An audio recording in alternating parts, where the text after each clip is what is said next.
Hello, Senior Stoner fan. This is the real Senior Stoner back at you with your Crossing Technologies Core 2.0 Diamond Dab of the Day. Hello, everybody. Thanks for joining me. As always, you enjoyed today's video, you know what to do. Hit the subscribe button, send a like, and I respond to all the comments. Unfortunately, we're continuing our series of pain, on pain, about pain. But why? Because we push through, and because we need to share and understand how you can live with chronic pain and chronic illness. There's a tough challenge, but you can do it. So you got to look at things a little differently when you have chronic pain. Your body's not the enemy. It's the opposite, actually. The body's trying to help you. So it's not your fault if you have a health problem, especially one that's painful. Everyone struggles with his or her health at some time in their life.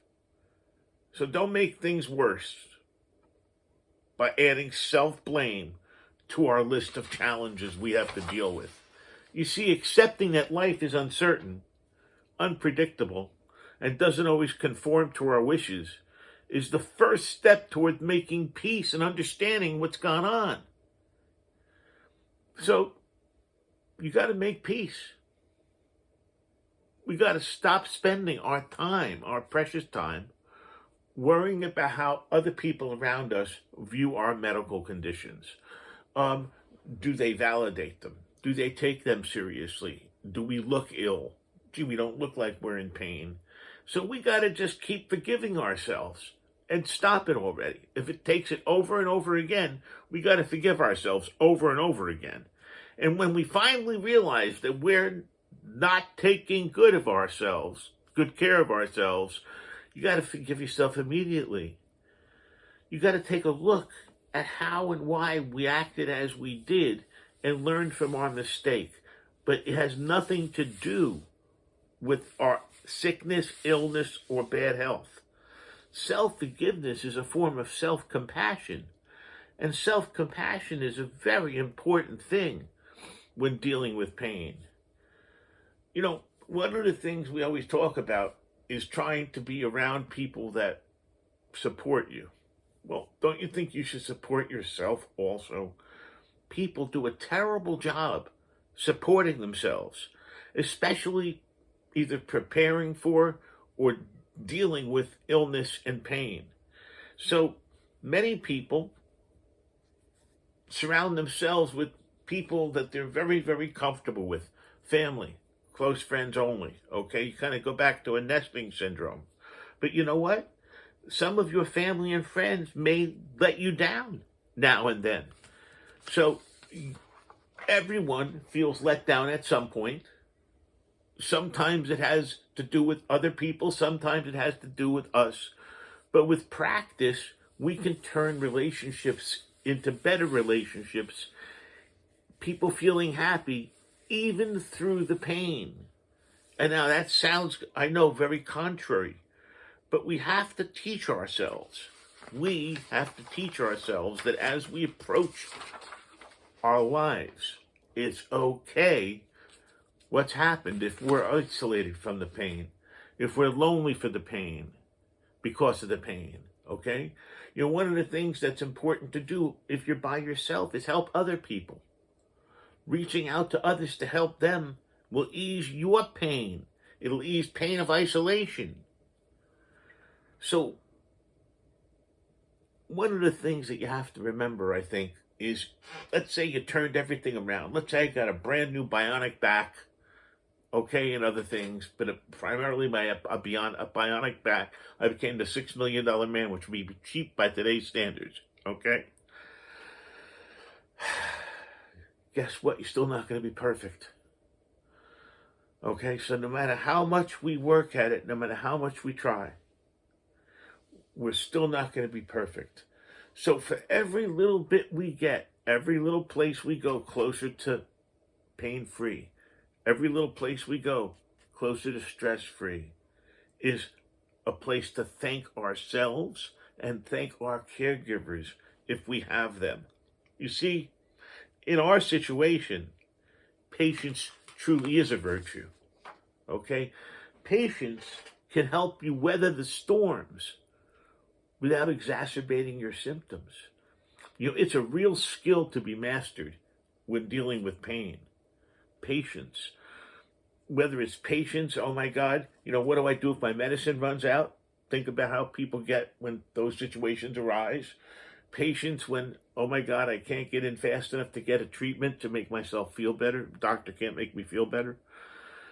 Or patience when you're told that that's all they can do and the rest is up to you. What do you mean it's all you can do? Yep, I can't do anything else.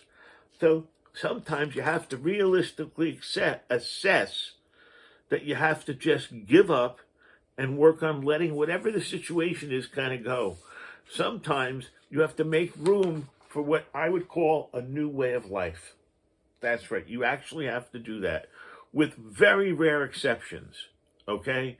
Because what you've been doing, what we've all been trying to do is when our body says no, we've been trying to say yes. We've been pushing through. Well, it's sometimes too much. Sometimes when your body says no, you have to say no with it. And you cannot feel bad. You cannot feel bad. And let's say chronic pain has stopped you from working like me. It's okay. I tell people I'd rather go back to work. Pain is a full-time job, and it's a hard job, okay? So you have to become, all of us have to become, our own unconditional ally in this situation. With practice, it can become a lifelong habit for you. Stop if you're quick to judge yourself negatively. Pause for a moment and imagine how it would feel if you spent the entire day being friendly, being caring, and being considerate to yourself. Well, if you can imagine that, you can do it. So we can never forget that no matter what our health challenges are, we are still whole people, okay? And when you push through pain, there might be some fulfilling experiences from it. There's progress possibly at the other side of your pain. And pain definitely transforms us at the other side of the pain once you push through. Not all pain is the same. We have to remember that. And it's important to understand that you can think more constructively.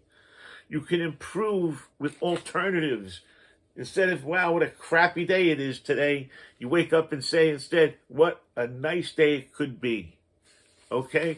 Shift the focus. That's right. Just a little bit. We've talked about it all the time. Everything is done in little bits. Shift the focus. I'm not talking about all the way turn around. I'm talking about shift the focus like this. That much. It's like golf. Golf's a game of inches, half inches with your feet to get the ball where you need it to go, believe it or not, okay? Quarter inches, millimeters even, because you extrapolate that over 300 yards, and it's going to really, a small amount means feet on the green. So what we have to find a way to do is take it all and circle it back like in our cyclical world we live in, improve our mood, can improve our pain, can reduce our pain possibly. So it's all tied in. All these things work together so that we find a way, I don't know, to dilute the situation.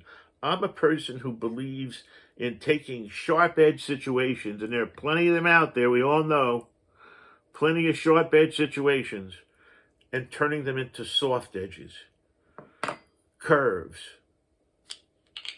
So let's do that. Let's do that with our pain. Let's take the sharp edge off. Let's turn it into softer, more palatable situation. This is the Real Senior Stoner. talking about what you can do, what anybody can do, what everyone can do to help them with their pain. You can do it. We have the power to do just about anything. Cheers, everybody. Thanks for joining me.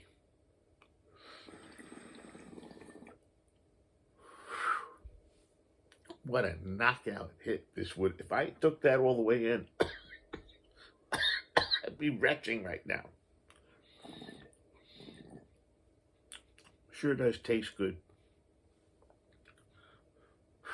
I don't like the retching. Cheers, everybody.